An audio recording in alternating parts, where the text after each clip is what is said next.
khairan, Mbak Teti dan teman-teman semuanya di Khairatun Nisa, ya baik pengurus maupun jamaahnya.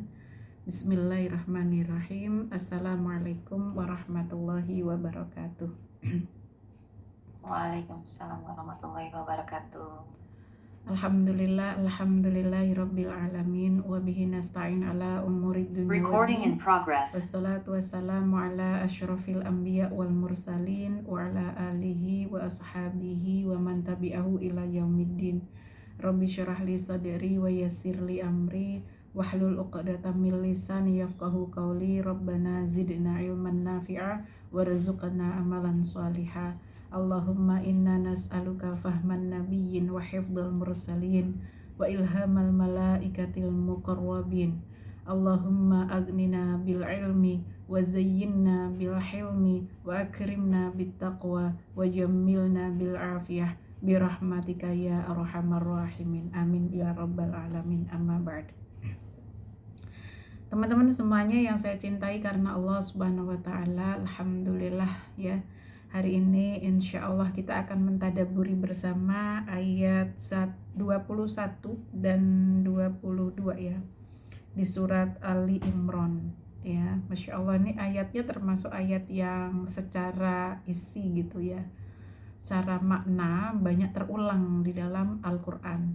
Mudah-mudahan nanti kita dapat rezeki untuk lebih paham lagi gitu ya, dan lebih detail gitu memahami ayat-ayat ini. Teman-teman, suara saya oke ya?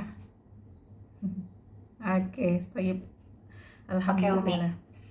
Baik, jazakumullah khairan. Tadi sudah dibacakan ayatnya juga terjemahannya sekaligus sama Mbak Diah ya. Mudah-mudahan yang membaca dan mendengarkan sama-sama mendapatkan rahmat dari Allah Subhanahu wa taala. Kita mulai dari, teman-teman, ini menarik ya ayat ini ya. Coba perhatikan ya di ayat yang 21 ya. Allah Subhanahu wa taala menyampaikan, ini ayat nanti gimana sih? Iya kan? Ayat 21 ya. Ini ayat gitu ya. Nanti kata-katanya mungkin banyak yang familiar gitu ya di dalam Al-Qur'an nih. Ya, sebagaimana yang disampaikan tadi, innalladzina yakfuruna biayatillah. Nah, dari sini kan kita sudah familiar banget nih dengan kalimat ini ya. Yakfuruna itu berarti adalah orang-orang yang mengingkari atau kafir gitu kan kepada Allah Subhanahu wa taala ya. Biayatillah, dengan ayat-ayatnya Allah gitu. Ya, nanti lama-lama antum ya jadi kelas tadabbur tuh pinter bahasa Arab lah. Ya. Kemudian wayaqtulun ya, kalimat wayaqtulun itu dari kata qatala yaqtuluna, itu berarti ada wawun nun di belakangnya. Itu pekerjaan dilakukan oleh orang banyak. Itu kata kerja dan dilakukan oleh orang banyak. Ya, artinya membunuh ya, orang-orang yang membunuh gitu ya. Yang dibunuh adalah siapa? An-nabiyyin ya, para nabi. Nabi itu ya kan yang kalau tunggal satu an-nabi. Kalau ini kok ada yaknya double gitu ya, an-nabiyyin, jadinya banyak, itu menunjukkan banyak. Ya berarti jamak, yang dibunuh bukan cuma satu orang, tapi banyak. Ya, nanti ada nih di Al-Munir ini ada berapa sih bilangan yang dikatakan banyak gitu ya di sini. Kemudian kita bahasnya pelan-pelan ini ya. Mumpung ayatnya familiar di kita dan gak banyak gitu ya, baca-baca gitu ya. Bighairi haqqin, kalimat hak juga itu udah biasa kita dengar, kayak sudah jadi serapan dalam bahasa Indonesia gitu ya, nggak aneh lagi, jadi familiar juga di kita. Kalimat bighair itu artinya tanpa gitu ya. Kalimat wayaqtuluna diulangi lagi ya, wayaqtuluna alladzina ya'muruna bil qisti minan nas ya. Mereka orang-orang yang tadi membunuh orang-orang yang menyuruh mereka untuk melakukan al-qist itu ya, menegakkan keadilan ya, yang berbuat adil, menyuruh adil, waminan nas. Nah, yang menarik nih yang pengen saya sampaikan kepada teman-teman ya, adalah kalimat fabasyirhum ya bi'adzabin alim. Kalimat fabasyirhum, teman-teman semuanya ya. Nah, kalimat fabasyirhum ini teman-teman, kalau dari sisi sastranya Ya sekali lagi pokoknya kita santai aja ya, paham kita telan, nggak paham ketawain gitu aja. Ya, dari sisi sastra bahasa Arabnya ya teman-teman, ini disebut al-uslub tahakumi. Jadi artinya bentuk perkataan yang bersifat ejekan. Kok bisa begitu gitu kan? Maka kita lari pada maknanya di mufrodatnya ya, kalimat fabashir, basyara yubashiru ya, bashir gitu. Itu artinya teman-teman ya, sebenarnya basyir itu adalah kata yang ya artinya menggambarkan atau memberikan kabar gembira gitu ya. Jadi tapi ini perhatikan nanti susunannya ya, Allah menyampaikan gini kalimatnya, saya ulang-ulang lagi ya, fabasyirhum bi'adzabin alim ya. Maka kalau kita lihat di mufrodat lugawiyahnya, fabasyirhum ya, maka diberitahukan kepada mereka al-bisyarah dengan menggunakan kata basyirhum ya, bukan iklam gitu ya, atau kasih tahu mereka, bukan dengan kalimat yang begitu tapi dikasihnya bahasa fabasyirhum okay. Biasanya kalimat al-bisyarah adalah berita yang menggembirakan. Namun ketika dipakai kata al-bisyarah di sini ya, dan digandengkan dengan kata bi'adza bin alim ya, apa tujuan Allah? Tujuannya adalah bentuk kalimat ini bentuk ejekan dan olokan kepada mereka. Gitu ya, Masya Allah. Maka setiap kali ini nanti teman-teman akan ketemu ayat yang seperti ini, atau kalimat fabasyirhum bi'adzabin alim itu ada di beberapa tempat ya, yang mirip-mirip ya seperti ini itu ada di beberapa tempat. Maka ketika ya Allah menggunakan kata fabasyirhum bi'adzabin alim atau fabasyirhum, kasih kabar kepada mereka, tapi bentuk kalimat yang dipakai adalah sebenarnya kasih. Kalau kita nggak pakai kalimat terusannya ya, dari kalimat fabasyir aja, itu makna pendeknya gini, kasih kabar gembira pada mereka gitu. Terus kalau kita dengar kabar gembira ya kan, itu berarti kita kebayangnya apa teman-teman? Sini tak kasih kabar gembira gitu. Kebayangnya apa? Dikasih duit ya kan, dikasih yang enak-enak, ditraktir gitu kan, diajak jalan-jalan, betul nggak teman-teman ya? Tapi Masya Allah, subhanallah gitu ya, subhanallah, kan di sini Allah menggunakannya fabasyirum, kamu tak kasih kabar gembira. Apa kabar gembiranya? Udah senang-senang kan, berarti orang kalau dikasih kabar gembira tuh udah gini, apa asik, aku mau dikasih kabar gembira kan, kayak gitu kan ya. Tapi kemudian bilangnya, Allah bilang gini, bi'adzabin alim, gede gitu, langsung kayak habis diangkat langsung dibanting gitu bahasanya, bener kan? Jadi kebayang nggak teman-teman ya? Jadi cara Allah menggunakan kalimat dalam bahasa Arab ya kan, itu tuh luar biasa ya. Inilah keindahan Al-Quran gitu ya. Jadi teman-teman nanti jadi tahu, kalau antum baca terjemahannya saja ya, nanti terjemahannya tadi dibaca Mbak Dia bagaimana, sampaikanlah kepada mereka kabar gembira ya kan, yaitu azab yang pedih gitu ya. Tapi begitu kita sudah mengkajinya, luar biasa nih, bener-bener nih ya. Orang kalau diomongin kayak gitu tuh kayak orang lagi diece gitu kan, bahasa kita ya, lagi diledek gitu ya, lagi dihinakan gitu ya. Dan memang itu adalah tujuan Allah Subhanahu wa taala ya terhadap orang-orang yang mengingkari ayat-ayat Allah Subhanahu wa taala ya. Itu kalimat fabasyirhum. Jadi nanti teman-teman kalau ketemu sama ayat seperti ini ya, atau kata seperti ini ya, sama kayak basyirhum gitu misalnya ya, kata basyir itu adalah beri kabar gembira ya. Hum itu merujuk kepada mereka adalah yang dimaksud yang di depan tadi, alladzina yakfuruna biayatillah. Nah, alladzina yakfuruna di sini tuh siapa gitu ya, yang dimaksud itu siapa pada ayat ini gitu ya teman-teman ya. Walaupun ayat ini dari sisi sabab nuzulnya atau dari sisi kekhususannya itu ada yang dimaksud, adalah yang dimaksud itu kaum Yahudi ya teman-teman ya. Tetapi nanti ayat ini ya, dia akan berlaku kekhususan. Jadi siapapun yang tidak mengimani Allah, yang kufur, yang tidak menerima ayat-ayat Allah Subhanahu wa taala, ya, yang mereka melakukan dosa pembunuhan gitu ya. Terlebih lagi yang dibunuh adalah gitu orang-orang yang beriman kepada Allah Subhanahu wa taala. Ya, ulama-ulamanya gitu ya, terus orang-orang soleh, bahkan kalau di sini kasusnya adalah minan nas, bagian dari manusia itu maksudnya yang dibunuh oleh mereka itu adalah ya para nabi.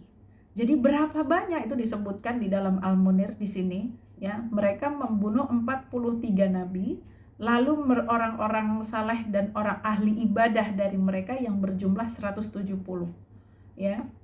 Jadi ini kan teman-teman, masuk kategori pembantaian, betul nggak teman-teman? Ya, masuk kategori pembantaian. Kemudian kalau Abu Ubaidah, nanti beliau meriwayatkan bahwa gitu, kita masuk ke asbab nuzul, tapi ini saya sampaikan dulu terkait berapa jumlah orang-orang yang dibunuh oleh orang Bani Israel, orang Yahudi Bani Israel ya. Itu beliau mengatakan begini, Abu Ubaidah bin Jarrah. Ya, beliau meriwayatkan bahwa Rasulullah SAW bersabda, Bani Israel itu membunuh 43 nabi di awal hari dalam waktu bersamaan. Lalu orang-orang saleh dari mereka yang berjumlah ada berapa? 112 orang ya, yang melakukan amar ma'ruf nahi mungkar juga ikut dibunuh. Gitu ya. Nah, lalu pada sore harinya di hari itu juga ke 112 orang soleh tersebut juga mereka bunuh. Jadi dalam satu hari itu ya kan, orang-orang Yahudi atau orang-orang Israel Yahudi itu mereka melakukan pembantaian, pembunuhan terhadap sebegitu banyaknya orang-orang soleh dan juga para nabi ya. Masya Allah, subhanallah ya, luar biasa nih brutalannya orang-orang ya Israel, orang-orang Yahudi. Jadi kita ngebaca ya bab ini ya teman-teman ya, terus kemudian kita ingat apa yang terjadi di Palestina, betul enggak? Ya, ternyata gak berhenti ya penyakit mereka yang memang suka membantai orang mukmin gitu kan ya. Naudzubillah min dzalik. Ya, kemudian dilanjutkan dengan ayat selanjutnya itu 22, ulaikal ladzina habitat a'maluhum fid dunya wal akhirah wa ma lahum min nasirin. Ya, orang-orang yang mereka ini adalah orang-orang yang sia-sia pekerjaannya di dunia sebaik apapun nanti. Ya, dan mereka tidak memperoleh penolong. Oke, tadi dari sisi bahasanya ya teman-teman. Di ayat 22 juga ada kalimat-kalimat yang sudah terbiasa kita dengar, sering kita ya terbiasa ini ya nyangkut lah insya Allah ya kan. Kayak contohnya ulaika itu artinya mereka itu gitu ya, itu gitu, kata itu gitu. Alladzina itu adalah ya kata sambung ya, kata sambung yang menunjukkan kata ganti orang banyak ya. Di sini habitat a'maluhum, a'mal itu jamak dari amalun kan gitu, amal soleh gitu kan, sama kayak gitu ya. Nah, dunia wal akhirah itu antum udah tahu apa ininya ya kan, apa artinya ya. Wa ma lahum min nasirin, nasirin itu adalah artinya penolong. Jadi insya Allah jadi kita paham gitu ya artinya, kalau kita nyimak bener nih mufrodatnya gitu kan, kita nambah aja kosakatanya walaupun cuma satu kata, dua kata gitu setiap pertemuan ya. Kalau dirangkai banyak juga kita kalau sudah selesai sejuz, sudah selesai beberapa ini ya, sudah selesai beberapa tahun kayaknya kita ini kan. Masya Allah ya. Baik, kita lanjut di sababun nuzul ayat ya. Di sini diceritakan teman-teman dari Abu Al-Abbas Al-Mubarrid ya, beliau berkata bahwa ada sekelompok orang dari Bani Israel yang didatangi oleh para nabi ya, yang mengajak mereka kepada Allah Subhanahu wa taala. Tentu hal ini terjadi sebelum masa Rasulullah SAW ya. Lalu mereka membunuh para nabi tersebut. Lalu setelah itu ada sekelompok orang-orang mukmin dari mereka yang mengajak mereka kepada Islam. Lalu mereka pun membunuh orang-orang mukmin tersebut. Nah, ayat ini diturunkan berkaitan dengan mereka. Jadi fenomenanya begitu. Ada di zaman dulu itu seperti itu, mereka sudah terbiasa atau punya sejarah membunuh para nabi mereka. Maka ketika di zamannya Rasulullah SAW gitu ya, atau di zaman Islam gitu ya, ketika ada yang datang kepada mereka untuk mengajak kepada Islam gitu ya, kemudian ternyata ya mereka memberontak atau tidak beriman, malah justru memusuhi orang-orang yang mengajak gitu ya, maka itu adalah tabiat mereka orang-orang Yahudi ya. Nah, ayat ini merupakan ancaman bagi orang-orang Yahudi yang hidup pada zamannya Rasulullah Shallallahu Alaihi Wasallam. Diingatkan lagi ya, makanya diturunkan ayat ini karena masa dulu itu sudah ada yang seperti itu gitu ya. Jadi jangan sampai gitu kan. Nah, itu maksudnya. Jangan sampai nabi yang sekarang yang diutus oleh Allah Subhanahu wa taala gitu ya, kemudian gitu mereka memiliki keinginan dan hasrat untuk membunuh sama seperti yang mereka lakukan di masa-masa sebelumnya. Dan ternyata yang terjadi apa teman-teman? Terulang kan gitu ya. Apa yang terjadi pada diri Rasulullah gitu ya, banyak upaya-upaya orang Yahudi, baik mereka ya secara individu atau ya berjamaah pada kelompoknya sendiri, ataupun gitu ya mereka bekerja sama dengan suku yang lain, kaum yang lain ya, mereka berupaya untuk membunuh Rasulullah SAW. Tetapi kan Masya Allah, Alhamdulillah ya, upaya mereka, rencana mereka itu selalu didengar oleh Allah Subhanahu wa taala dan digagalkan oleh Allah Subhanahu wa taala gitu. Dan ini sesuatu yang ya itu sering ya dialami oleh Rasulullah SAW dalam beberapa peristiwa gitu ya. Salah satu peristiwa ketika Rasulullah datang ke tempat ya salah satu kaum Yahudi gitu ya, ketika Rasulullah disuruh duduk itu di tengah-tengah mereka gitu, dijamu gitu ya. Tetapi ketika Rasulullah duduk gitu ya, merasa dipersilahkan, diterima dengan baik, Rasulullah tuh merasa begitu gitu. Tetapi ternyata di belakang Rasulullah ya, di belakang tembok mereka itu merencanakan sesuatu yang untuk mencelakai Rasulullah gitu. Sampai malaikat Jibril ya mengabarkan kepada Rasulullah tentang apa yang mereka rencanakan gitu ya, bahwa mereka nanti akan menimpakan batu gitu sama Rasulullah sehingga Muhammad bakal celaka hingga meninggal dan sebagainya gitu. Akhirnya karena Rasulullah itu dikasih kabar oleh malaikat Jibril gitu ya tentang rencananya mereka, akhirnya beliau pulang gitu. Ya itu kan salah satu peristiwa gitu, salah satu contoh peristiwa ya yang terjadi antara Rasulullah dengan orang-orang Yahudi ini, orang-orang Bani Israel ini gitu ya teman-teman ya. Jadi peristiwa atau peringatan Allah Subhanahu wa taala terhadap mereka gitu, salah satunya ini ada di ayat Ali Imran ayat 21 dan 22 ya. Dan tadi ya digambarkan diakhiri kalau di ayat 21 dengan kalimat fabasyirhum bi'adzabin alim gitu ya.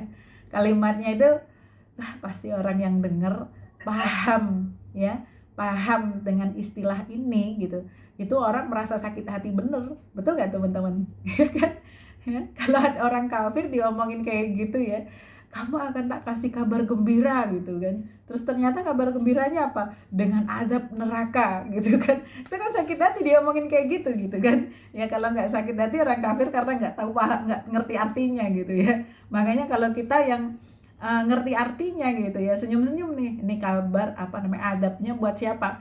Adabnya buat orang kafir. Selama kita tidak kafir ya kan, maka insya Allah ya kita bukan yang diancam oleh Allah Subhanahu wa taala dengan adab yang disampaikan di ayat ini. Ya, maka teman-teman semuanya kita kaji ayat ini supaya kita tidak memiliki sikap yang sama dengan orang-orang yang diancam oleh Allah Subhanahu wa taala. Nah, itu tujuannya. Ya, terus kemudian nanti apa lagi? Adalah supaya ya kita mengambil hikmah dari ayat yang disampaikan di dalam kitab ini ya. Jadi nanti insya Allah saya sudah pelajari ini di fikihnya atau di fikhul hayahnya itu teman-teman ya, ambil hikmah dalam iniannya itu banyak banget nanti hal-hal yang bisa kita pelajari ya, banyak banget nanti hal-hal yang bisa kita kita kita ambil hikmahnya ya. Padahal kalau di tafsir wal bayannya tuh sedikit sekali ya teman-teman ya, sedikit sekali itunya keterangannya, karena sebenarnya secara makna umum ya, secara makna umum kita sudah memahami ayat ini, betul nggak teman-teman ya? Secara umum ini ayat ini sudah kita pahami bersama ya. Jadi kembali lagi kemudian kita masuk ke tadaburnya ya, tadabur ayat ini ya. Masya Allah, alhamdulillah. Sebentar ya teman-teman ya, saya lihat ininya dulu. Recording stopped. Saya mau tampilkan ininya. Saya mau tampilkan nah ini udah ketemu nih. Saya mau tampilkan kitabnya. Oke, kepeannya biar saya nggak terlalu banyak deal. Oke. Dah kelihatan ya teman-teman ya. Seperti biasa jangan dipikirin, biar saya aja yang membacanya. Oke. Teman-teman semuanya, ayat-ayat sebelumnya tentang sebelum kita berbicara tentang ayat ini gitu ya, kemarin kita sudah sampaikan bahwa gitu ada perbedaan di kalangan ahlul kitab yang hidup ya di masa-masa sebelum Rasulullah SAW, kemudian sampai diteruskan di masanya Rasulullah SAW, terkait perbedaan dan perpecahannya itu dalam hal masalah apa? Dalam hal masalah akidah, termasuk juga dalam hal masalah apa? Dalam masalah kenabian ya. Bagaimana mereka mempercayai tentang bahkan akan ada munculnya seorang rasul ya dari kalangan dari ini seorang rasul yang akan menjadi penutup dari nabi-nabi sebelumnya. Nah, mereka tuh berbeda pendapat ya di kalangan mereka terkait pada seperti apa sih gitu ya, seperti apa ininya gitu, nabi yang akan diturunkan, kemudian dari latar yang seperti apa gitu ya. Terus mereka saling mengklaim bahwa ya nabi itu berasal dari kelompok mereka, dari klan mereka, dari suku mereka gitu, dan mereka sudah merasa pede gitu ya bahwa nabi yang akan diturunkan yaitu Nabi Muhammad SAW ya itu akan berasal dari Bani Israel. Maka betapa akhirnya mereka kaget ya, ternyata kok bukan orang Israel kan begitu ya. Ya ternyata wah Masya Allah. Makanya para rahib yang betul-betul memahami betul ya ciri-ciri kerasulan ketika ada pada diri Nabi Muhammad SAW, mewanti-wanti nih kepada keluarganya untuk betul-betul menjaga dan dijauhkan dari dari pemuka-pemuka orang-orang Yahudi ya, karena nanti akan ada hasud, kebencian dan sebagainya, dan itu terbukti ya teman-teman, itu terbukti ya. Maka banyak sekali gitu masalah perdebatan di kalangan mereka terkait dengan masalah akidah dari sisi itu. Dan kemudian dalam Islam gitu ya, Allah Subhanahu wa taala menegaskan dengan setegasnya ya bahwa kalau dalam konsep akidah, dalam konsep keyakinan gitu ya, dalam konsep hal-hal yang usuli gitu, hal-hal yang pokok gitu ya, apalagi makna syahadah yang kemarin ya teman-teman semuanya, itu tidak boleh berbeda, itu tidak boleh ada perbedaan. Maka declare-nya Allah Subhanahu wa taala terhadap innad-dina indallahil Islam ya, itu disampaikan di kemarin gitu. Di ayat 18 Allah menyampaikan syahidallahu annahu la ilaha illa huwa wal malaikatu wa ulul ilmi qa'iman bil qist la ilaha illa huwal azizul hakim gitu ya. Itu ditegaskan sekali gitu bahwa inna dina indallahil Islam ila akhiril ayah, sampai ayat 20 yang kemarin sudah kita bahas ya teman-teman semuanya. Kemarin ada kelupaan ya, saya menyampaikan bahwa ada seorang ulama ya, ini tapi nggak dijelaskan di sini ya teman-teman, hadisnya sahih apa tidak gitu ya, tapi di sini dituliskan gitu ya, bahwa barang siapa yang membaca ayat syahidallah itu ya syahidallahu annahu la ilaha illa huwa wal malaikatu, itu ayat 18 ya teman-teman ya. Barang siapa yang dia membaca ayat itu ya sebelum dia beranjak tidur, ayat 18 dari surat Ali Imran ya teman-teman, sebelum beranjak tidur ya, itu maka Allah Subhanahu wa Ta'ala menciptakan untuknya 70.000 malaikat yang akan selalu memintakan ampunan untuknya sampai akhir kiamat ya. Ini hadisnya dari Anas. Anas meriwayatkan dari Rasulullah SAW yang ayat 18 ya teman-teman, yang kemarin kita bahas itu.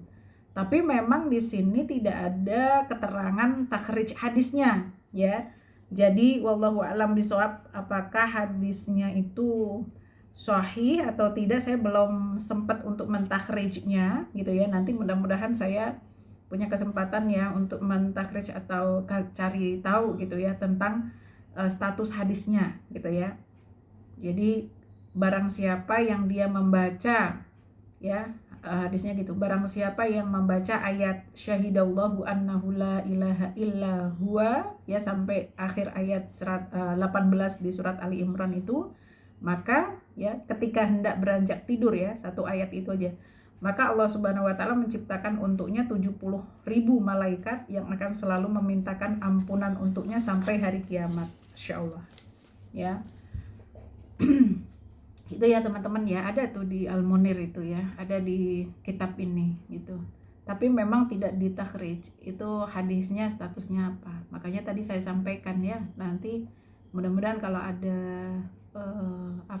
kesempatan bisa kasih tahu ya. Nanti saya kasih tahu share-nya. Ini hadisnya statusnya begini gitu ya. Kita cari dulu ya. Kemudian teman-teman semuanya ya, selanjutnya di dalam ayat ini gitu ya dijelaskan tentang sikap bangsa Yahudi. Bagaimana orang-orang Yahudi itu terhadap ayat-ayat Allah Subhanahu wa Ta'ala setelah mereka mengetahui kitab-kitab mereka. Ya, terus mereka membabi buta gitu ya, membunuh justru yang terjadi ya, wa yaqtulunal anbiya. Mereka membunuh para nabi-nabi yang diutus Allah Subhanahu wa Ta'ala untuk berdakwah kepada mereka. Ya, sebagaimana yang dilakukan terhadap Zakaria, Yahya alaihi wassalam ya, dan banyak lagi ya nabi-nabi, bukan hanya kepada mereka ya. Tadi disampaikan ada 43 nabi gitu ya, bigoiri syibhati ladaihim, tanpa mereka ketahui sebab atau apa yang mengakibatkan mereka berhak untuk dibunuh gitu. Sebenarnya nggak ada haknya, wala haqqun wala dzambun illa annahum gitu ya. Mereka para nabi itu nggak ada dosa gitu, nggak ada hak mereka untuk membunuh gitu ya.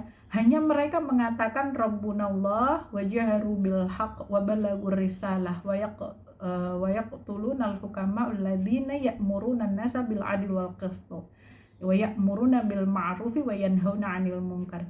Hanya karena mereka mengajak kepada mereka orang-orang Yahudi gitu ya, supaya mereka menyembah Allah Subhanahu wa Ta'ala secara hak satu gitu ya, memproklamirkan ya bahwa Allah Subhanahu wa Ta'ala adalah Tuhan mereka gitu kan ya, dan mereka seharusnya hanya menyembah itu gitu, tidak tidak menyekutukan Allah Subhanahu wa Ta'ala ya. Terus kemudian mereka ya membunuh orang-orang soleh di antara mereka yang menyerukan ya manusia untuk berbuat adil ya. Terus kemudian mengajak mereka kepada yang ma'ruf dan mencegah kepada yang mungkar gitu. Ini tabiat orang-orang beriman ya teman-teman semua, adalah orang yang gitu ya senantiasa ngajak kepada kebaikan. Ya'muruna bil ma'rufi wa yanhauna 'anil munkar. Ya, bukan hanya para nabi yang dibunuh oleh para orang-orang Yahudi ya, yang kafir ya, dengan ayat-ayat Allah itu, tetapi juga mereka orang-orang yang beriman yang ngajakin mereka pada kebaikan juga begitu, dibunuh ya, dikriminalitaskan gitu ya, dibantai sama mereka gitu ya, disiksa sama mereka gitu. Ya kalau kita tahu ceritanya bagaimana Nabi Zakaria terbunuh atau dibunuh, itu kan subhanallah ya, sadis banget gitu ya mereka ya. Jadi ya, mereka orang-orang yang luar biasa gitu terhadap terhadap pembunuhan, terhadap pembantaian dan sebagainya tuh, kayak jiwa kemanusiaannya tuh hilang gitu ya. Dan mereka tuh orang-orang yang merasa bahwa gitu ya, mereka dengan kekuatan mereka, mereka bahwa merasa bahwa mereka adalah orang yang dipilih, mereka sombong dengan itu gitu. Dan mereka menyombongkan ya amal-amal mereka, keturunan mereka gitu, kekuasaan mereka gitu, dan anak-anak mereka, padahal gitu ya, apa yang mereka sombongkan itu tidak ada apa-apanya di depan Allah Subhanahu wa taala, sebagaimana yang disampaikan oleh Allah Subhanahu wa taala di dalam surat Asy-Syu'ara ya, yauma la yanfa'u malu wala banun ya. Nah, teman-teman semuanya, cerita tentang orang Yahudi di masa-masa yang lalu tadi yang melakukan pembunuhan terhadap para nabi dan orang-orang soleh gitu ya, ini diangkat oleh Allah Subhanahu wa taala ya di masa-masa Rasulullah Shallallahu alaihi wasallam gitu, supaya ya orang-orang Yahudi yang mendengarkan apa yang disampaikan Rasulullah Shallallahu alaihi wasallam ya, itu mereka berpikir gitu ya. Jadi cerita tentang kaum Yahudi pada masa dahulu dan menisbatkan kekufuran kepada kaum Yahudi yang hidup di masa Rasulullah ya, hal ini dikarenakan ya mereka itu setuju terhadap kekufuran, artinya 11-12 mereka tuh sama aja gitu, nggak membuat semakin berpikir kemudian semakin menggunakan akal dan hatinya untuk menerima hidayah tuh enggak gitu. Jadi mereka tuh apa ya, tetap bertahan dengan sikap bawaannya gitu, sebagaimana yang dilakukan oleh bapak-bapak mereka ya, kakek moyang mereka gitu ya. Dan mereka melakukan kerusakan, terus kemudian mereka ya sesat, dan mereka juga orang-orang yang mencegah orang lain untuk melakukan kebaikan. Jadi di sini ya teman-teman ya, kita bisa mengambil hikmah banyak hal gitu ya. Kenapa kadang-kadang saya ini berpikir, ini dari saya sendiri yang nggak ada di dalam kitab ini gitu ya. Salah satu pemikiran terkait dengan masalah pentingnya bibit bobot ya kan, dalam kita menilai seseorang itu ternyata gitu ya, gen bawaan dari atas ya, itu bisa mengalir menjadi tabiat yang diturunkan ke bawah gitu ya. Dan untuk memutus rantai itu kan perlu perjuangan, sampai kita bisa lihat gitu ya, sampai kita bisa lihat dari lingkungan gen orang yang sudah memulainya itu dengan perjuangan yang luar biasa ya. Misalnya gini, ada orang Yahudi atau betul-betul orang Israel yang inilah ya, kakek keturunannya tuh orang Yahudi yang ini banget lah gitu, arogan banget, zaman dulu tuh terkenalnya begitu gitu. Dan itu kemungkinan besar gitu anak keturunannya akan 11-12 sama kakek buyutnya gitu ya. Sampai kalau ada di antara mereka ada yang misalnya akan memutus rantai ya, kemiripan yang seperti itu dari gen yang seperti itu tuh butuh pembuktian betul, dan gitu ya, kalau bisa ya dia dicabut dari lingkungannya gitu ya, terus kemudian ya dinaturalisasi gitu, maksudnya benar-benar dicelupkan di dalam sesuatu lingkungan, atau dibentuk satu lingkungan sistem yang betul-betul benar gitu, barulah kemudian gitu ya nanti ke anak keturunannya itu benar-benar akan dikatakan memutus rantai genetik atau bibitnya yang seperti tadi gitu, yang disampaikan. Ini menurut pendapat saya, karena betul-betul ya, tabiat, ya, terus kemudian kebiasaan gitu, bukan hanya kebiasaan perangai ya kan, tapi semuanya gitu itu bisa karena kebiasaannya ya, semua kebiasaan makan, gaya hidup ya kan, lingkungan dan sebagainya itu bisa mempengaruhi, maka anak keturunannya juga akan memiliki kebiasaan yang sama dengan kakek buyutnya gitu. Itulah makanya kadang-kadang orang tua tuh nasehatin, coba lihat gitu ya, dia bibit bobotnya seperti apa gitu ya.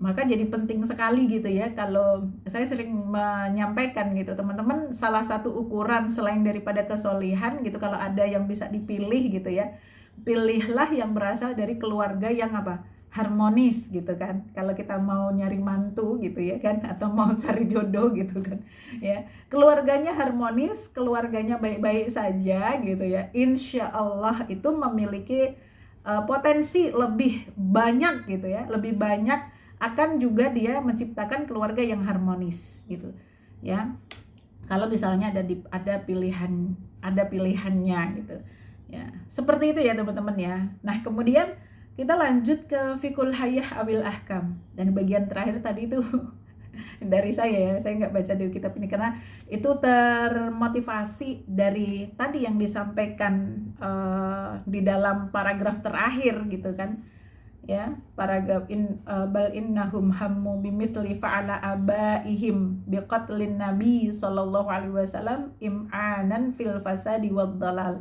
ya, itu salah satunya didasari dari ini ya, bahwa gitu kan, mereka memiliki tekad untuk membunuh Rasulullah SAW, orang-orang kafir itu, orang-orang Yahudi itu ya. Ya dikarenakan mereka telah terlalu jauh melangkah di dalam kerusakan dan kesesatan ya, sebagaimana yang dilakukan oleh bapak-bapak mereka zaman dulu gitu, yang mereka juga ingin membunuh para nabi-nabi sebelumnya. Na'udzubillah min dzalik ya. Nah, sampai di sini kemudian kita masuk pada apa sih yang bisa kita ambil dari ayat-ayat tersebut gitu. Teman-teman semuanya ya. Irsyadat al-ayah ila waqa'i' khatirah wa ahkam ya muhimmah muta'alliqah bil yahud wa ghairihim. Ayat-ayat ini teman-teman semuanya, ini mengandung penjelasan tentang beberapa kejadian dan hukum yang sangat penting yang berkaitan terhadap ya orang-orang Yahudi dan selain daripada orang-orang Yahudi. Ya, tadi saya sampaikan walaupun ini berbicara terkait dengan orang Yahudi, tetapi siapapun kemudian yang melakukan dosa yang sama seperti yang dilakukan oleh orang Yahudi, maka itu berlaku hukum ini, gitu ya. Bahwa gitu ya, yang pertama ya pelajaran yang kita bisa ambil ya, bangsa Yahudi ini tercatat sebagai bangsa pembunuh para nabi dan orang-orang soleh dan para ulama. Ya, dari masa ke masa itu ya, mereka wakafaru bi ayatillah ya, mereka kafir, tidak beriman kepada ayat-ayat Allah dan syariat-syariatnya Allah yang sudah disampaikan kepada mereka oleh rasul-rasul Allah Subhanahu wa taala. Istikbaran, mereka takabur, sombong ya, sombong terhadap para rasul itu, wa'inadan, dan membangkang terhadap para rasul itu gitu ya, dan tidak menghargai gitu, dan tidak menghormati ya dengan hak gitu kan ya, boro-boro sampai mengikuti mereka, ajakan mereka gitu kan. Naudzubillah min dzalik. Ini karakter orang-orang Yahudi, orang-orang orang-orang Yahudi dari Bani Israel ya. Maka nih perhatikan ya teman-teman, istikbaron, nah sikap sombong itu yang ya mencerminkan karakter orang-orang Yahudi yang dilaknat oleh Allah Subhanahu wa taala pada ayat-ayat ini. Maka jangan sampai kita mengikuti sikapnya ya. Jadi gini, kalau kita ngingetin ya, sombong, merasa paling benar, ingkar sama kebenaran gitu ya, nggak menghargai para alim, nggak menghargai para ulama, nggak menghargai guru ya, dan nggak menghargai rasul, itu plek ketiplek sama sikapnya orang Yahudi gitu ya. Nah kalau ada ya, kita kok terindikasi punya sikap yang seperti ini, maka taubatlah. Naudzubillah min dzalik kan gitu ya. Kadang-kadang kan kita ada aja gitu yang ngerasa kayak tiba-tiba ujuk-ujuk gitu ya, sombong ya kan, keluar sendiri tuh merasa aku mah gitu kan, aku mah gitu. Itu tuh astagfirullahaladzim, ini kan bukan sikapnya orang mukmin loh gitu ya, ini sikapnya orang Yahudi nih gitu ya. Pokoknya kita semualah kita ngambil pelajaran dari ini, mau yang mendengar maupun yang berbicara ya. Mudah-mudahan yang berbicara yang paling bisa mengambil ilmu yang disampaikan. Kemudian yang kedua apalagi adalah teman-teman, al-amru bil ma'ruf wan nahyu 'anil munkar kana wajiban fil umamil mutaqaddimah. Ya, bahwa pekerjaan ya al-amru bil ma'ruf wan nahyu 'anil munkar itu memerintah atau mengajak orang untuk berbuat baik, kemudian mencegah ya orang untuk berbuat dari kemungkaran, itu adalah aktivitas yang wajib bagi ya para umat-umat terdahulu gitu ya. Maka teman-teman semuanya, siapapun kita yang ya kita merasa ingin menjadi bagian dari gitu ya orang-orang ya solih, orang-orang salafus soleh, atau kita ingin mengikuti sunnah para salafus soleh gitu ya, maka ya jadikanlah aktivitas keseharian kita, jadikanlah bagian gitu ya daripada kesibukan kita itu adalah apa? Amar ma'ruf nahi mungkar. Begitu teman-teman semua. Kenapa sih kita harus berdakwah? Ya karena itu sunnahnya para salafus soleh gitu ya. Jadi aktivitas ini merupakan tujuan risalah dan pengganti tugas Nabi. Makanya kan ada ya Rasulullah SAW menyampaikan bahwa al ulama warasatul anbiya, betul nggak? Para ulama itu pewarisnya para nabi. Pewarisnya maksudnya apa? Mewarisi tugas Nabi dalam rangka apa? Menjaga agama umat ini gitu. Itu bebannya para ulama gitu ya. Nah, kita kalau ingin mengikuti langkah-langkah mereka, maka lakukan aktivitas yang dilakukan juga para umat-umat terdahulu. Apa itu? Al-amru bil ma'ruf wan nahyu 'anil munkar. Ya sebagaimana Rasulullah SAW menyampaikan ya, man amara bil ma'rufi aw naha 'anil munkar fahuwa khalifatullah fi ardihi wa khalifatu rasulihi wa khalifatu kitabihi. Ya. Barang siapa yang menyerukan kepada kebaikan atau mencegah kemungkaran, maka ia adalah khalifah Allah Subhanahu wa taala di bumi. Khalifah rasulnya dan khalifah kitabnya. Ya sebegitu sebegitu mulianya ya kedudukan orang yang ya amar ma'ruf nahi mungkar itu ya teman-teman. Sebegitu mulianya ya kedudukan orang yang beramal ma'ruf nahi mungkar ya teman-teman. Maka ya sebisa mungkin kita lakukan itu gitu ya dengan apa yang kita bisa, dengan sesuai dengan kapasitasnya kita gitu ya, ngajakin orang untuk berbuat baik ya kan teman-teman ya mencegah orang dari dari melakukan hal-hal yang ya tidak diizinkan atau dilarang oleh syariat gitu. Sebentar ya teman-teman, saya colokin kabel cas laptop dulu. Oke. Suara saya masih aman ya? Oke. Aman Umi, Iya. aman banget. Oke, lanjut. Ya. Jadi sebisa mungkin ya kita mengikuti sunnahnya Rasulullah SAW. Khalifah itu berarti pengganti gitu ya. Sama seperti yang disampaikan oleh Allah Subhanahu wa taala ya. Di dalam surat At-Taubah ayat 67 nanti itu menjadi ini ya, menjadi tolak ukur gitu ya, perbedaan antara kita dengan orang-orang munafik atau orang-orang kafir ya. Apa yang disampaikan oleh Allah di dalam surat At-Taubah, al-munafiquna wal munafiqatu ba'duhum min ba'd ya'muruna bil munkari wa yanhauna 'anil ma'ruf. Kebalikan. Kalau kita memiliki aktivitas atau ya pekerjaan itu amar ma'ruf nahi mungkar, kalau orang munafik kata Allah Subhanahu wa taala ya di dalam ayat ini ya, Allah menyampaikan orang-orang munafik laki-laki dan perempuan satu dengan yang lain adalah sama. Mereka menyuruh berbuat yang mungkar dan mencegah perbuatan yang ma'ruf gitu. Jadi kebalik dari kebiasaan orang-orang mukmin gitu.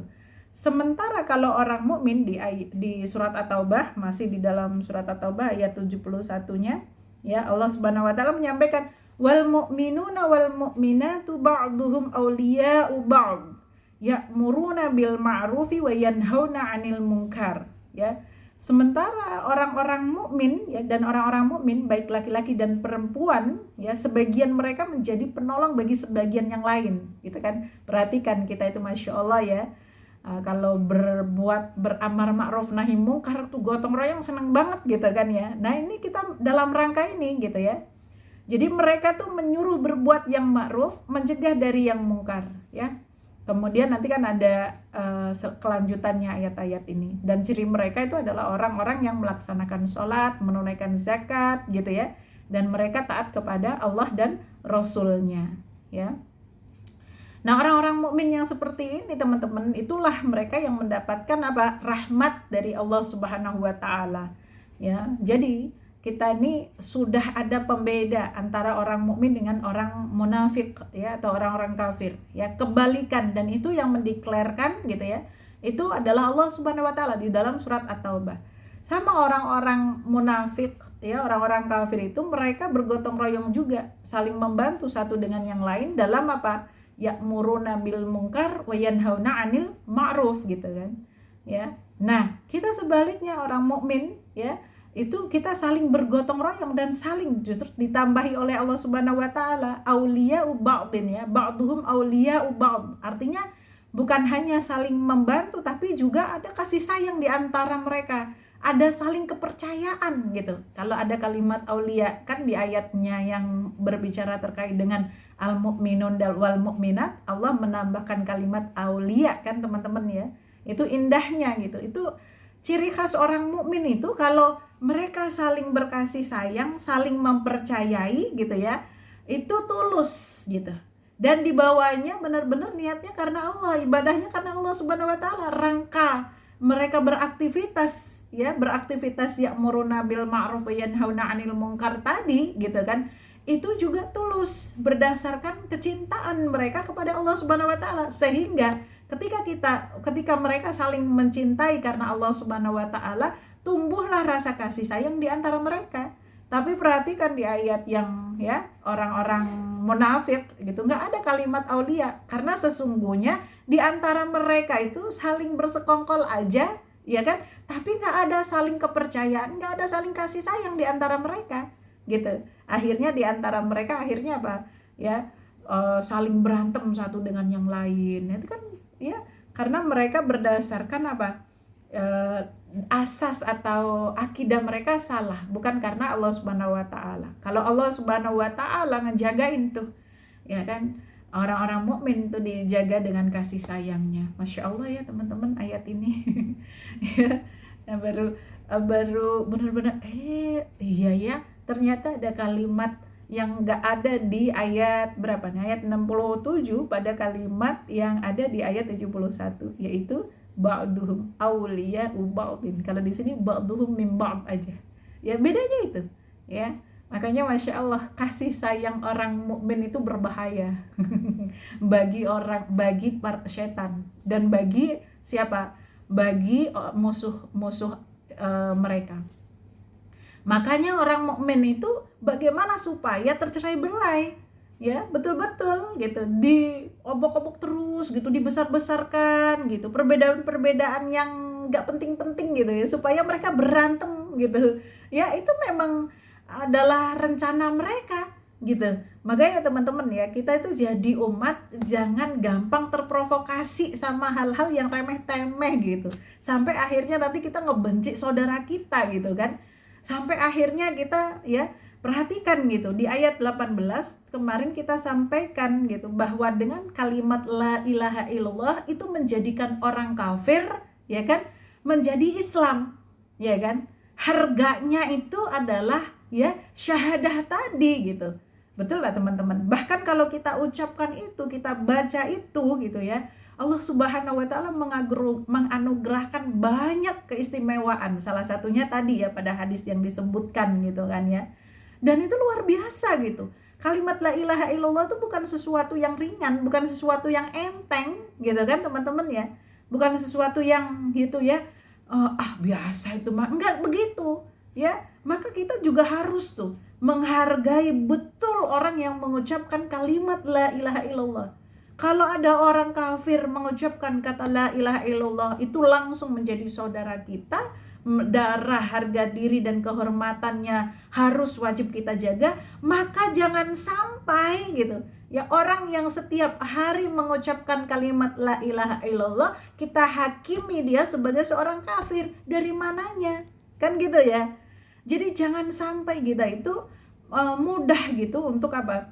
Untuk kemudian diadu domba ya, sehingga satu dengan yang lain gitu tidak ada kasih sayang. Ya sama-sama muslim ini nggak ada kasih sayang, bahkan cuman sekedar kita berbeda apa? Berbeda pandangan syariah, berbeda pandangan yang apa namanya? Bukan usul gitu ya. Berbeda pandangan hukum yang itu sudah jelas-jelas ada apa? Ada dalil-dalilnya setiap ulama yang mengambil apapun itu hukumnya kan begitu. Ya maka jangan kita kemudian sampai saling ya melontarkan kalimat-kalimat yang buruk ya, sampai mengkafirkan, apalagi gitu ya, mencela, mencaci maki saudara kita yang setiap hari dia melafalkan ayat-ayat Al-Qur'an, setiap kali dia ya mengucapkan kalimat la ilaha illallah, setiap kali bersujud kepada Allah Subhanahu wa taala gitu ya.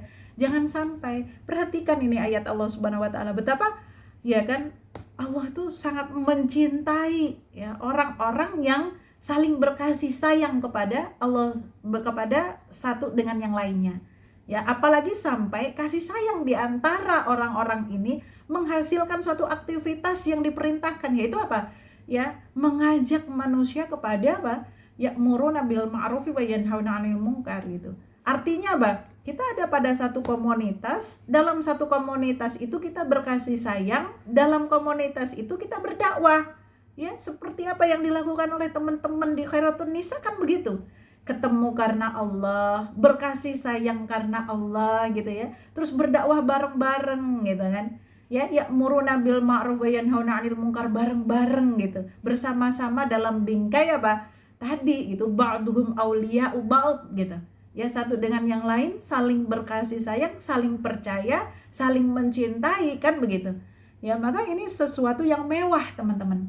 Ya, sesuatu yang mewah, gambaran seorang muslim begitu. Ya, dan itu sesuatu yang dibenci oleh setan. Ya, dan dibenci oleh musuh Allah, dibenci sama musuh-musuh kita, orang-orang muslim di luar orang muslim sana gitu. Ya, maka kalau ada kelompok muslim yang seperti ini, bagaimana caranya supaya mereka tercerai-berai? Begitu ya, digelontorkanlah isu-isu yang nggak penting, digelontorkan isu-isu yang kemudian ya mengadu-adu emosi dan persatuan kesatuan kita gitu. Maka ada aja ya ide untuk membuat umat Islam itu gaduh ya, padahal gaduhnya itu didasari pada hal-hal yang nggak penting tadi gitu.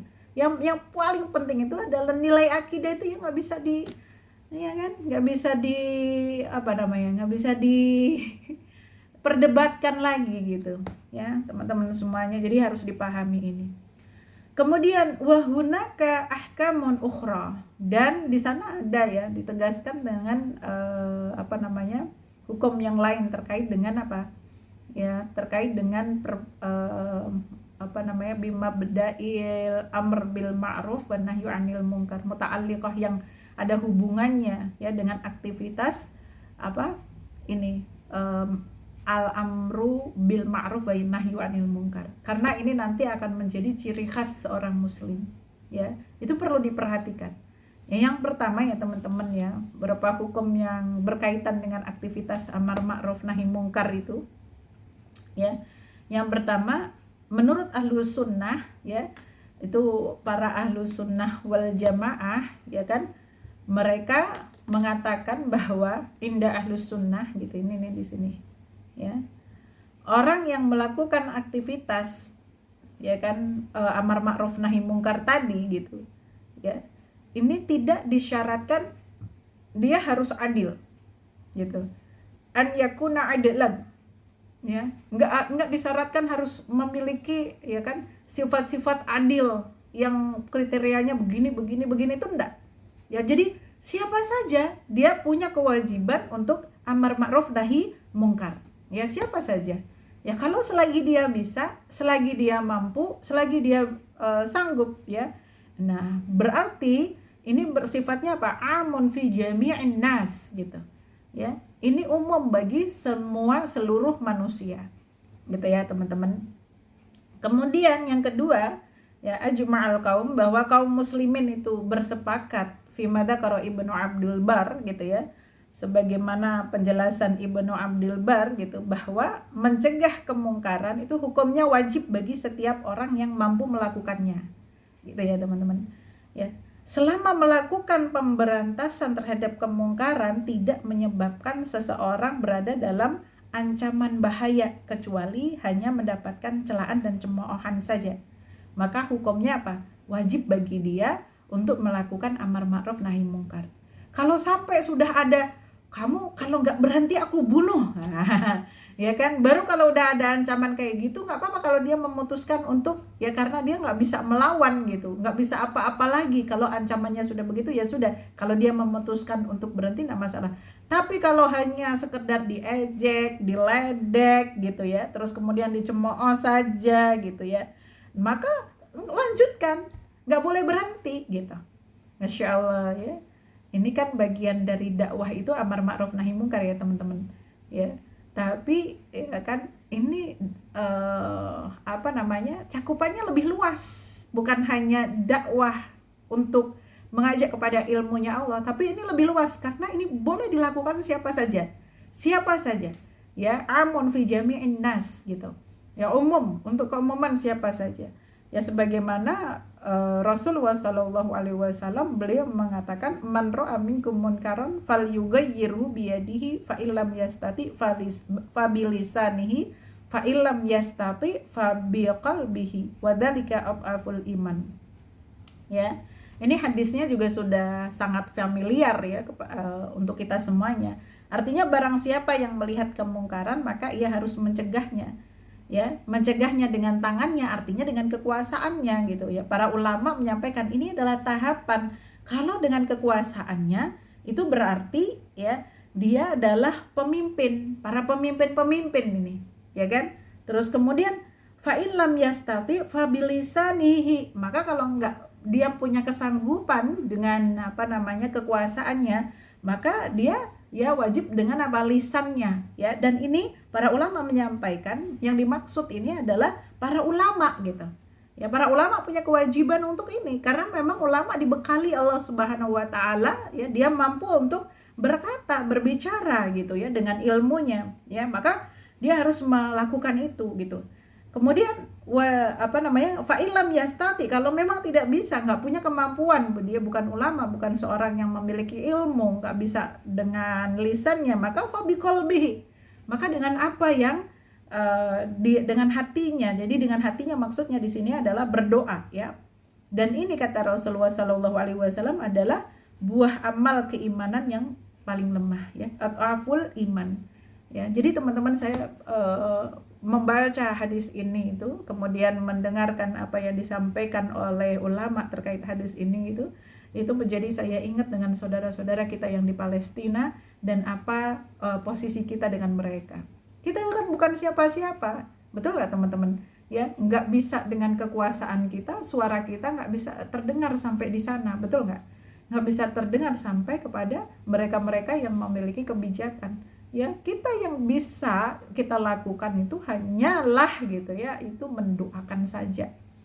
Kan subhanallah ya teman-teman ya, apalagi sekarang Rafah area yang semestinya aman buat mereka ya, buat mereka berlindung gitu ya, di sana ternyata dibom juga ya, diserang juga sama Israel gitu ya. Itu luar biasa. Sekarang mau kemana lagi mereka gitu kan untuk ngungsi gitu ya. Seharusnya itu kan udah disepakati daerah Rafah itu ya, itu harusnya aman untuk mereka mengungsi, tapi ternyata enggak, sama Israel dibom juga sama mereka. Apa yang bisa kita lakukan? Enggak apa-apa, enggak bisa kita melakukan apa-apa. Maka kita cuman bisa sekedar berdoa sama Allah Subhanahu wa taala, mudah-mudahan mereka diberikan kekuatan dan mudah-mudahan mereka ya diteguhkan keimanannya ya, dan mudah-mudahan gitu ya surga Allah Subhanahu wa taala ya tersedia untuk mereka para mujahid fisabilillah ya. Kalau para pemimpin wajib harusnya mereka membantu ya saudara-saudara di Palestina karena mereka punya kekuasaan. Terkait dengan hadis ini, maka para pemimpin-pemimpin muslim di seluruh Indonesia, di seluruh dunia yang tidak membela Palestina itu mereka berdosa. Ya, mereka berdosa. Kemudian yang selanjutnya mata yatruk gitu ya. Kapan aktivitas amar ma'ruf nahi mungkar itu berhenti atau tidak lagi ada aktivitas ahli mungkar amar ma'ruf nahi mungkar ini gitu ya. Ini ada hadis dari Anas bin Malik gitu kan. Beliau berkata bahwa qila ya Rasulullah gitu ya. Mata natrukul amar ma'ruf bin nahyi anil mungkar gitu. Ya Rasulullah, dikatakan kita ninggalin ya melakukan memerintah umat ini dengan amar ma'ruf perintah kebaikan dan mencegah kemungkaran itu ya kapan gitu.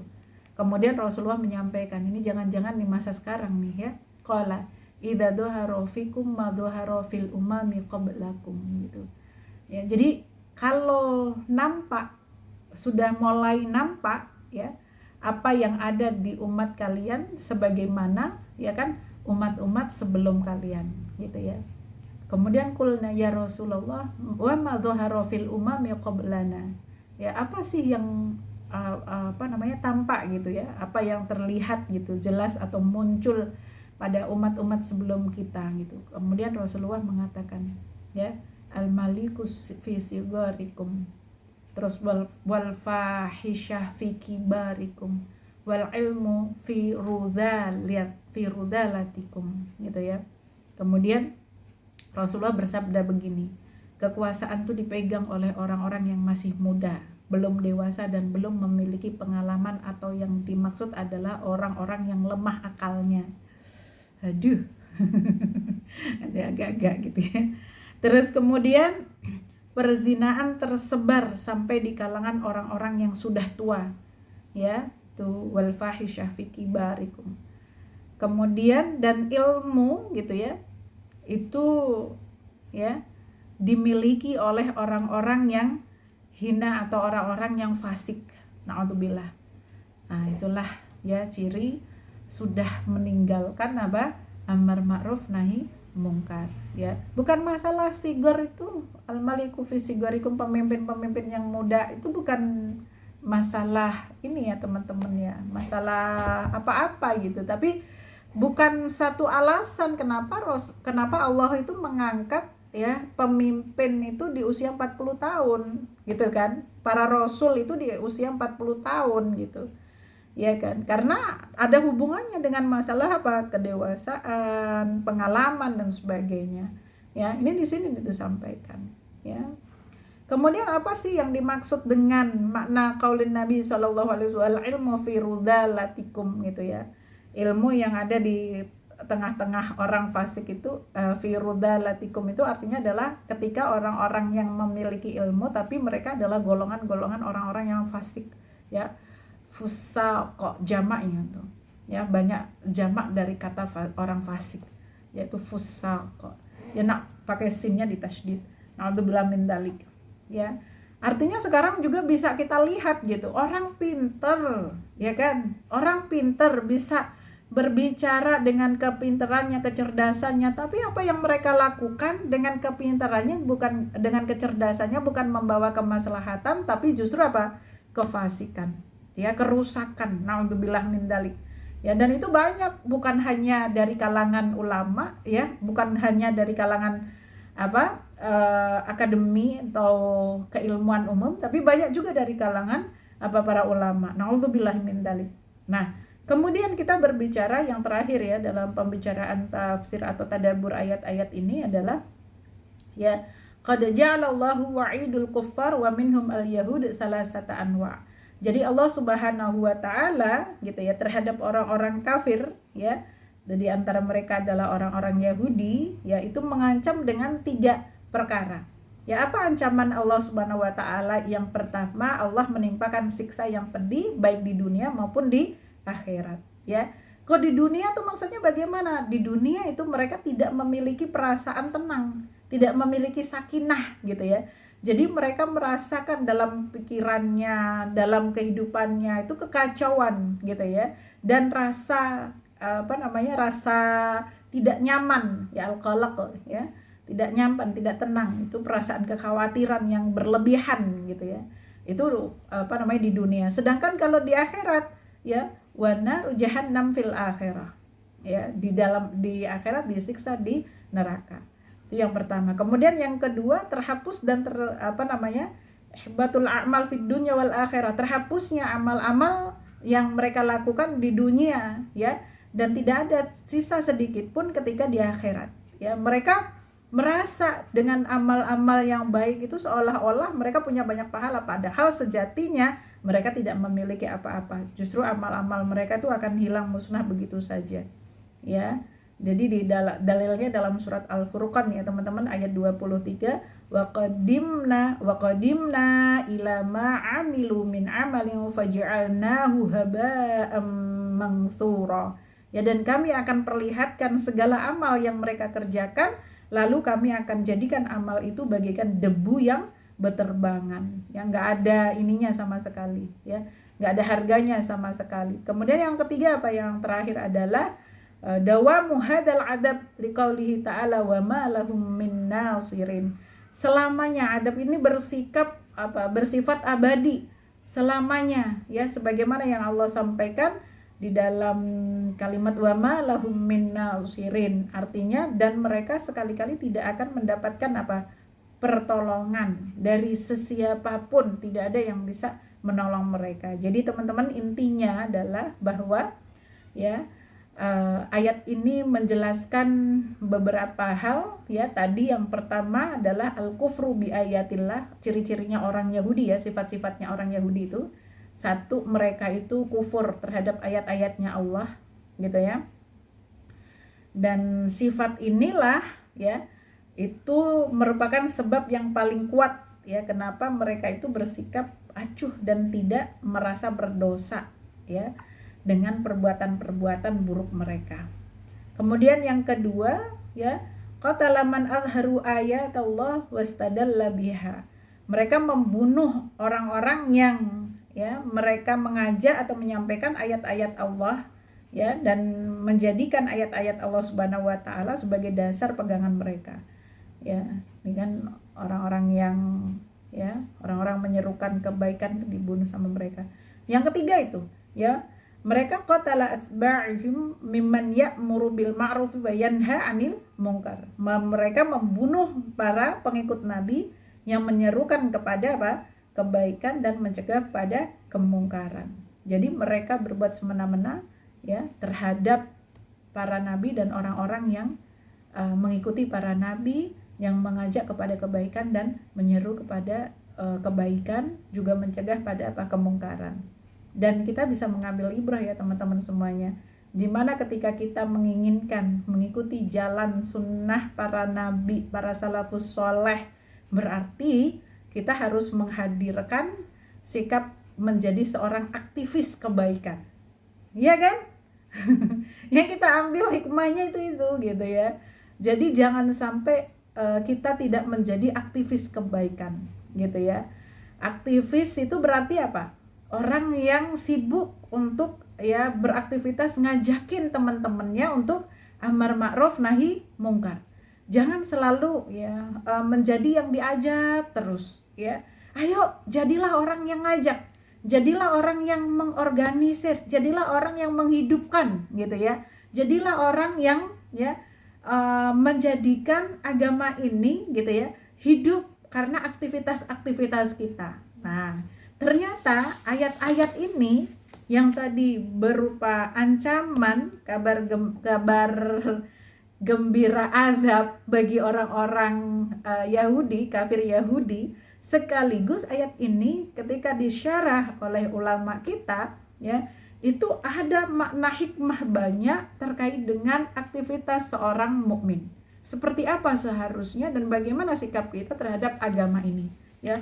Bukan hanya kita sebagai seorang yang yang pasif gitu, tapi kita diharapkan untuk menjadi orang yang aktif, ya, dalam dakwah ini. Wallahu a'lam bishawab. Al-haqqu mir rabbikum fala takunanna minal mumtarin. Saya kembalikan lagi sama Mbak Teti. Wassalamualaikum warahmatullahi wabarakatuh.